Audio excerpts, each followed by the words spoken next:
Hello and welcome to Just Hoops. The Toronto Raptors have had one of the more up and down seasons in recent history for the franchise, but they're finding a rhythm of late, especially defensively. The addition of Jakob Poeltl at the trade deadline really turned their season around, and they're finding their stride now. These are their stats in their last 15 games: a 113.1 defensive rating, holding teams to under 50% shooting, and they're forcing a lot of turnovers. Nick Nurse has been a defensive genius from day one as head coach there, and it's really showing now. In this video, we're going to dive into this defense and see what has made them so hard for offenses to crack of late and the problems they can present in the postseason. So to start, let's talk about the base and foundation of this defense. It all starts with the ball pressure. Due to the high pressure and switchability that this defense has, the pressure at the point of attack is a major reason why they've been successful of late. Forcing 10 steals a game and having over 5 shot blocks, the amount of plays that they make at this end of the floor all start with being great at the point of attack. Sitting in stance, having active hands, blocking the vision, swiping down, stealing it. Just this constant pressure that is applied by everyone across the board, even if it is a mismatch, is evident, and it's a huge reason why they're successful. This clip here, we can zoom in a little bit. Fred VanVleet sitting in his stance, being active, staying connected. Then you got Scotty Barnes in the gap with his hands out and active. He's ready to make a play. And then as Brogdon tries to drive and make a play happen, they swarm him, force the turnover.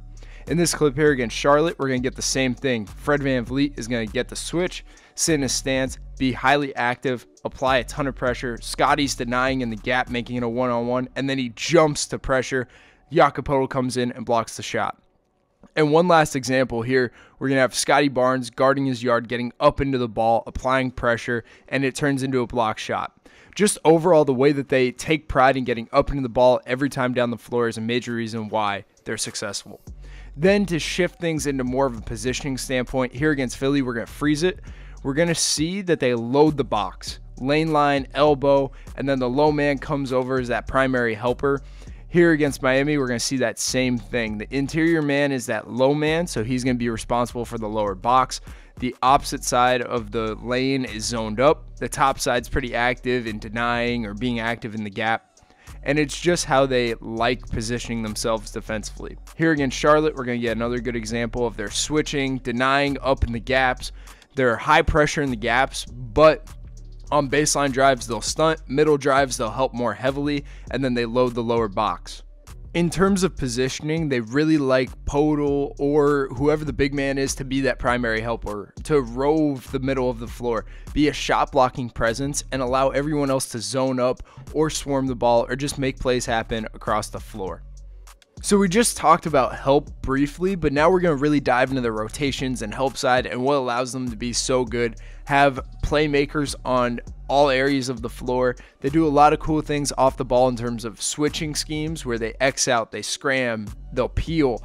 Just a ton of cool stuff that allows them to be so successful.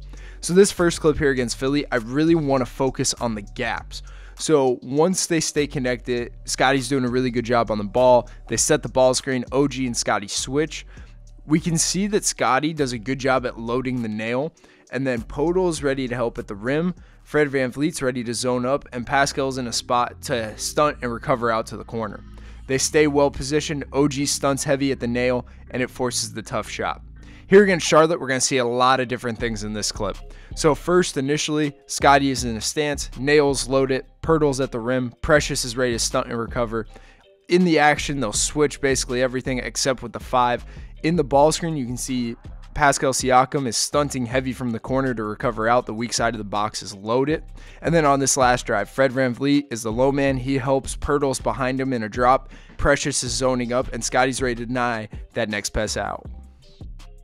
They prefer not to help overall. If you can play a situation one-on-one, it'd be better for the defense overall. Deny everything, force turnovers, and play your yard. But there are times when help is needed, and that's when Poeltl or the big man is that primary guy. In this clip against Miami, though, we're going to see that low man activity. Boucher's going to come over as that low man to be ready to help. They're going to zone up on the backside. Pascal Siakam's on the top side, ready to help or deny out, and just make plays happen. Here against Philly, we're going to see Scotty active in the gap in the middle of the floor. Poeltl's loading the rim. OG is stunting and recovering out to the corner. Just a really good defensive possession to force a tough contested 3. This clip here against Boston, we can see some of the cool stuff they do off the ball. Blake Griffin catches it, he drives by Poeltl. From the top side, Fred VanVleet comes down to be the low man, and then Siakam shoots up as an off-ball X to get the steal. Here against Miami, we're going to see that same low man activity, though not coming from the top side. But it goes back to the key of this defense is to deny and pressure. Once Bam turns around, everybody recovers out, they deny the pass out, and it forces a tough one-on-one play. OG recovers out to the shooter, takes him out of his rhythm, and forces a really tough three. Now to talk about some of the cool stuff they do. Here's an example of a peel switch. On the closeout, Siakam gets blown by. Poeltl picks him up. Siakam recovers down to the corner to deny that pass, and that's a peel switch. Here against Boston, we're going to see another example, but from the gap in the middle of the floor. Brogdon gets downhill. Siakam slides in from the gap, and then Precious and him switch and peel off of each other. And one last example here against Philly. OG gets beat on this back cut. Scotty picks him up in the middle of the floor, and OG picks up Scotty's guy in the corner, gets out there, makes his shot out of rhythm. But this is all examples of peel switches in 3 different situations where they really help each other out and are highly connected. This clip here, we're going to talk about a scram example. So Fred VanVleet gets caught up in this action against Bam Adebayo. From the low man, Pascal Siakam comes over, picks up Bam, and switches spots with Fred VanVleet to get out and contest the shot in the corner. And this clip here is going to be an off-ball switch, a high-low switch. So Siakam, it's kind of like a peel where the 45 cut happens, the low man picks him up, and then Siakam picks up the corner man. It's a cool thing to do, allow them to stay connected, and continue to apply constant pressure. At the end of the day, the goal of this defense is to genuinely make things difficult in the paint and in passing lanes. Here you can see how they crowd the lane. There's literally 5 guys around the lane line forcing a really tough pass out that was a lollipop that took the shooter out of his rhythm. Here against Miami, we're going to see that same thing. High pressure, high activity, and then on the drive, there's a ton of bodies in the passing lanes around the paint, and it makes it hard for a ball handler to make a good decision, turning into a shot block.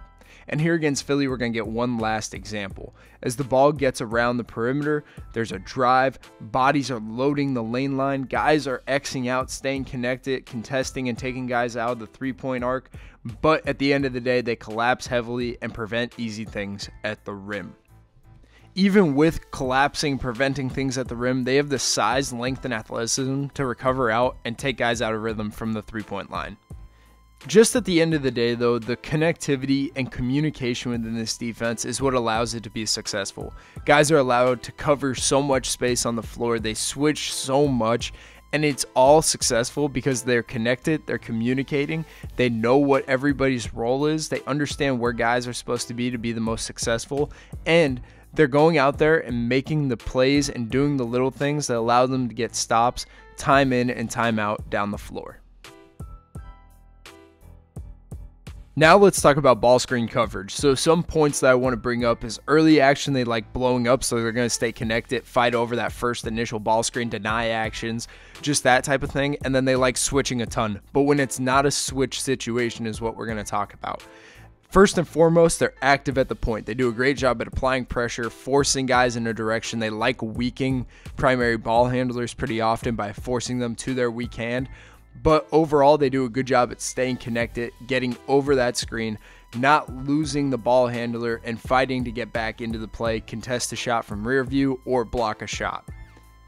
The way that the ball handler stays connected, fights over, and is willing and able to make plays happen, and then they also have really good gap activities. So usually the guy that's one away is going to tag, and also if it's on the strong side, kind of collapse, have hot hands, and try to make plays happen. They like tagging from the rim and the nail, like the positions that they load in the half court typically, but the gap activity is huge in making it difficult for a ball handler to get necessarily where they want to be.